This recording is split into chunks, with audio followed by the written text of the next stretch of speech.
swore an oath to uphold the Constitution when I joined ICE on August 1st, 2021. Integrity, honesty, bravery, and selflessness. That guy right there, Brian Schwenk. I did not know that that would be possible with that agency, but there you go. Let's talk about it. As an assistant chief counsel, I followed that oath for 4.5 years, working side by side with ICE officers. And I followed it when I resigned on February 13th, 2026, a little over a week ago, so that I could speak to you today. I am here because I am duty-bound to report the legally required training program at the ICE Academy is deficient, defective, and broken. 5 months ago, I was asked to teach the law to new cadets at the ICE Academy in Glencoe, Georgia, where ICE is training its new, inexperienced recruits. I volunteered, those without law enforcement training, I volunteered to take on this assignment based on my experience in law enforcement oversight, including at the state and local level prior to my work with ICE. On my first day, I received secretive orders to teach new cadets to violate the Constitution by entering homes without a judicial warrant. Okay, so we have witnessed quite a few examples of how that agency is treating people, right? We've seen it on the streets, we hear about it at the detention centers. I just did another video on how they made a 65-year-old British woman sleep on the floor with a foil blanket, and how they kept her and her husband locked up there for 6 weeks separately away from each other. So we've seen many examples. Alex Peretti, Renee Good, the list goes on. And those were just the non-brown people. Okay. So we've been hearing they've been ramping up uh, the funding and the boots on the ground. So we already knew that their training might not be up to snuff, even though they've been telling us otherwise. Pause at your leisure.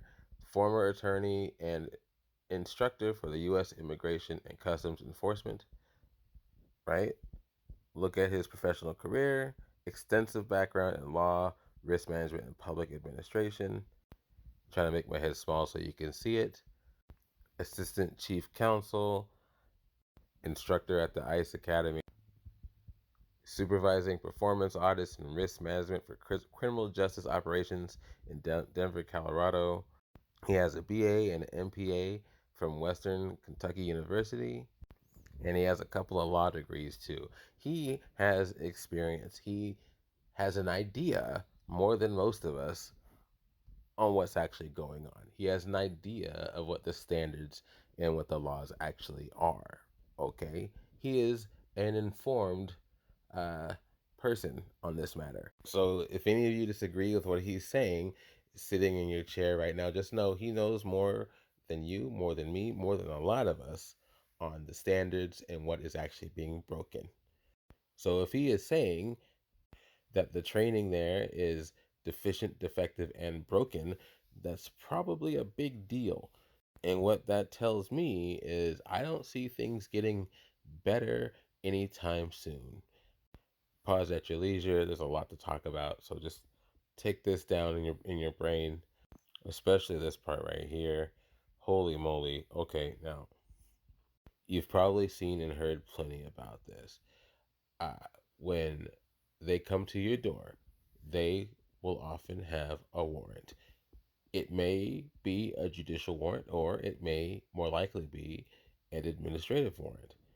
They can't actually come into your home or a private residence with an administrative warrant if you don't let them in legally. They have been told internally to do so anyways. As you can see from here and listen to his testimony, that is what he says. Are there ways around this? Well, if you let them in, for one, so if you don't want them in, and that's what they kind of the warrant they have, well, there you go. And two, apparently, if it's serious enough, like a life or death situation, or if they're in heavy pursuit over somebody, I guess they can do it. And that is what they've been kind of using as their reason. Generally, no. Okay, now I'm going to show you a clip. This clip boils my blood every time I see it, but we got to watch it. Here we go. We don't need a warrant, bro. Stop getting that in your head. That's it. Do you have Okay, so that voice you hear is Councilman Efos. These ICE agents have just detained somebody, and he is trying to ask them if they have a warrant. One of the ICE agents says, well, you can see it up there, that they don't need one. Now, this is where things I think get a little interesting and a little murky. Uh, Maybe better training would have helped this ICE agent uh, elaborate better on the situation. So, if they're in a public place and they have probable cause, reason to detain somebody, which is, of course, one of the big contested problems in the first place, because it looks like they're just profiling people. But if they're in a public place and they have reason to do so, they can do that. They don't actually need a judicial warrant for that. Sneaky, sneaky, sneaky, anyways. And where they arrested that guy, as far as I understand, he was at a light rail station in New Jersey. So that would be considered a public place. That ICE agent, I don't know if he explained it outside the video, but that would have been smart if he did, because uh, otherwise he just made them all look bad. Now, if you're wondering who did they detain during this situation, well, guess what? I looked them up. Let me know if you find any evidence or any information. I don't know. They haven't publicly disclosed who this person was that they detained in that specific event. We don't know anything about them. As far as I understand, we don't even know what's happening to them right now. But we do know that apparently they put them in an unmarked van with apparently an obscured license plate. Ooh, it's just like the movies, I swear. Right? It's just like the movies, guys. Whoa. But here's the cool thing, and this is why when people ask what should we do in these situations, how do we counteract what we are seeing now? And this is why I think it's very important to have proper representatives, better standard in person representing us and being able to enact legislation to protect us. Okay? Just look at what's happening with the midterms coming up soon. That is how you know. Pause at your leisure. After that event happened, uh, the ICE Standards Act was passed. New Jersey Congressman Josh Gottheimer, sorry if I said your name wrong, introduced legislation to force ICE agents to wear body cams and use judicial warrants for home entries. I'll read one more to you guys.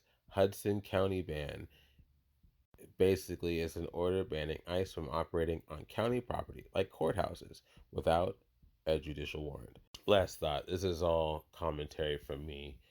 Uh, I am interested in how we have so much history telling us how much of a bad idea this is. If you look at World War II and the Japanese concentration camps, and how they thought that was a great idea back then, but now we look back at that and it's a shameful part of our history, period. I don't know why these people now don't see that. That we're just going to look 10, 20 years in the future, hopefully. It might be longer, we'll see. And we'll look back at this moment and it will be a shameful moment in our history. How come we have to get to this point and beyond? How come we can't stop this ahead of time? This is not something that we don't know about. We have examples of this, but we're still falling into the same traps. There's still people who are so gung ho about this, knowing that in history, historically, this is a monstrous thing to do to people, forcing them away from their homes, from their families, plucked off the streets, in schools, parties, graduations, court. So many examples. I'm not even talking about Germany. We don't have to talk about Germany. There's plenty of examples here. We know this, but we do it anyways. It's amazing. Man, November can't come soon enough. Okay, like and share if you like what I'm saying. Comment if you do or don't. Let me know what you think. and I'll talk to you later.